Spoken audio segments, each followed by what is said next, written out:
Unfortunately, people go missing all the time. Some in remote places, others seemingly vanish out of thin air right in broad daylight. These are the most mysterious disappearances of 2025. This year, something really disturbing has been happening in India. Young men in the Gujar community, who are traditionally nomadic folk in the rural mountains of Kashmir, have been going missing. Multiple bodies have been pulled from rivers and canals, mostly in South Kashmir. At first, police were attributing the deaths to accidental drowning. Some of them also thought these men may have been taking their own lives. But the Gujar were desperate for help, saying there was foul play going on here that was being ignored. One case involved a 20-year-old whose body was found miles from where he vanished. Another teen was discovered with injuries the family says don't really match drowning. Locals have been accusing authorities of brushing over signs that are clearly pointing to targeted attacks. These men are being kidnapped and killed. There have been protests and calls for independent investigations. The number of missing persons reports has been increasing steadily as the community's trust in police just continues to dwindle. And unfortunately, at the time of this recording, there hasn't been much progress. This is very recent. So just on May 13th, 17-year-old Skye Conway was seen on CCTV pushing her 4-month-old infant in a pram through Strood Town Centre in Kent, England. That footage is the last confirmed sighting of either of them. According to police, Skye had left her home in Rochester area earlier that day and was possibly heading toward the train station. She didn't have a phone, and attempts to trace her through friends or social media led nowhere. Her family is saying this was completely out of character and have pleaded for her safe return. Investigators followed up on possible sightings, including one in a town nearby, but none have been confirmed. The police made a direct public appeal on social media, releasing images of Skye. So far, though, they don't have any solid leads as to where she went or why.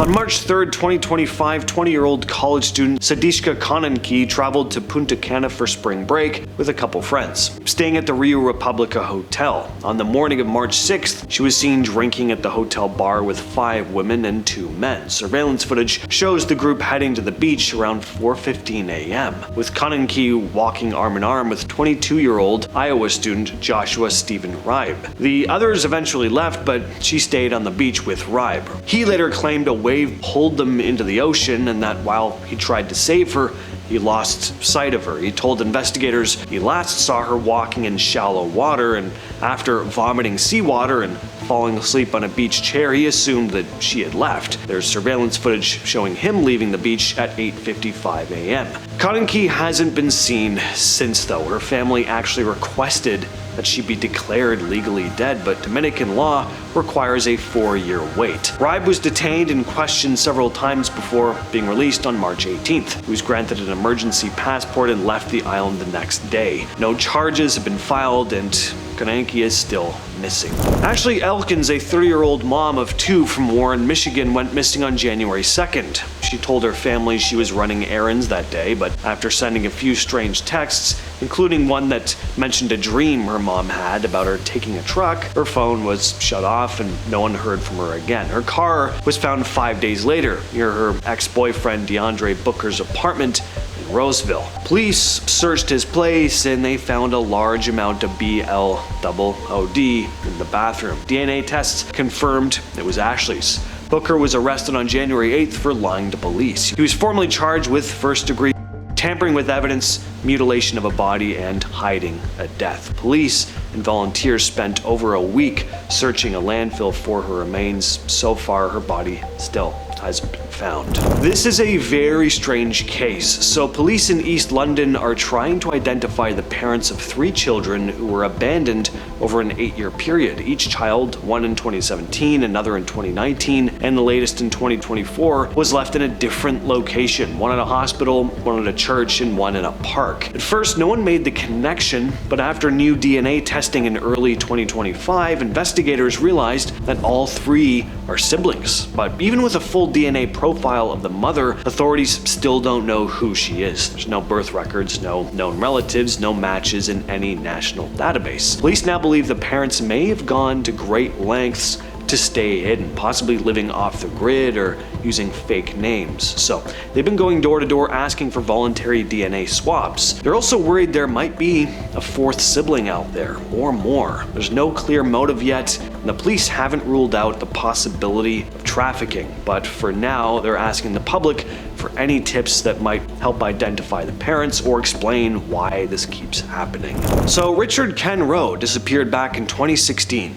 But his case made headlines again in 2025 when a $500,000 reward was announced for any information that could finally solve the mystery. Richard Roe, a 40-year-old father from Darwin, Australia, disappeared on November 2nd, 2016 after his car broke down near a lake about an hour south of the city. He was last seen trying to flag down motorists for fuel. No trace of him has been found. In 2024, it was revealed that Roe had been caught up in Darwin's criminal underworld following a personal tragedy in 2011. He was reportedly acting as a debt collector for illicit substance dealers, and he owed significant amounts of money. Right now, authorities are going on two main theories: one, that Roe died accidentally after getting disoriented in the bush, or two, that, of course, his death has something to do with his criminal activity. As of this recording, though, there's still no conclusive evidence either way.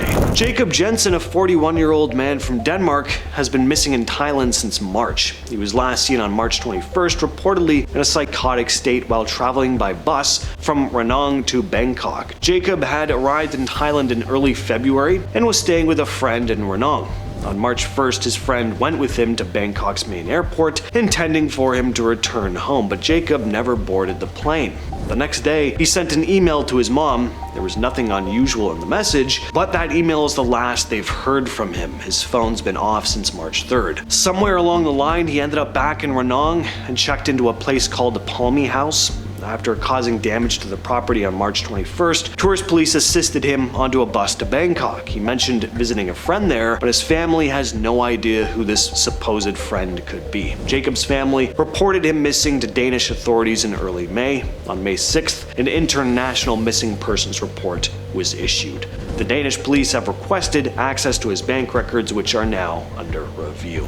In early May of 2024, human remains were discovered near a shoreline just north of Dublin, Ireland. First, a left tibia and fibula was found, then another bone turned up the next day. Forensics confirmed they belonged to a male, likely between 23 and 40 years old, standing between 5'8" and 5'10". The estimated time of death, sometime in 2022 or 2023, meaning the bones may have been in the water for over a year before they were found. DNA tests didn't match anyone in Ireland's national database of missing persons. No hits, no identity, no cause of death confirmed. The remains have now been added to the Department of Justice's public list of unidentified bodies. So, even though this case is from last year, it just recently got attention again after a podcast prompted fresh searches across the city. So far, though, nothing's come of that either.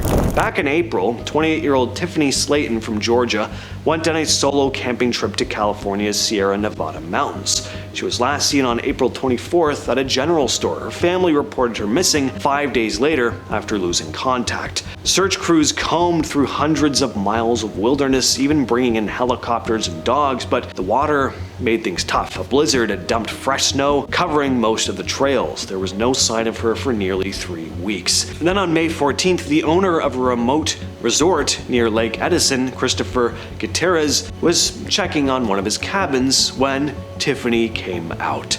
She pops out, didn't say a word, just ran up, and all she wanted was a hug. He said the cabin had actually been left unlocked for emergency situations, and good thing it was, because it ended up saving her life. Tiffany had managed to survive in freezing conditions by just staying put and eating wild leeks. She was weak and dehydrated, but she was alive. When she got cell service back, the first words to her dad were, "I'm alive and I'm sorry." So, just wanted to end things on a more positive, hopeful note. With that said, I will catch you in the next video.